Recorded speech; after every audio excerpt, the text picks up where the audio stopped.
ଦେଖନ୍ତୁ ରାତି 11ଟା ପାଖାପାଖି ହେଲାଣି। କୁକୁରମାନଙ୍କ ଭିତରେ ଏ ଯେଉଁ ଦଳଡିଆଁ ପର୍ବ ଚାଲିଛି। ଆଉ ବିଜେପି ବିଜେଡ଼ିର ପ୍ରଭାବ କୁକୁରମାନଙ୍କ ଭିତରେ ବି ଦେଖିବାକୁ ମିଳୁଛି।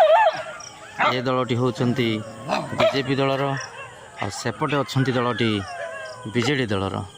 ତେଣୁ କୁକୁରମାନେ ମଧ୍ୟ ଇଲେକ୍ସନର ନାମ ତାଲିକା ଡିକ୍ଲେୟାର ପରେ ଏମିତି ପ୍ରତିକ୍ରିୟା ରଖୁଛନ୍ତି।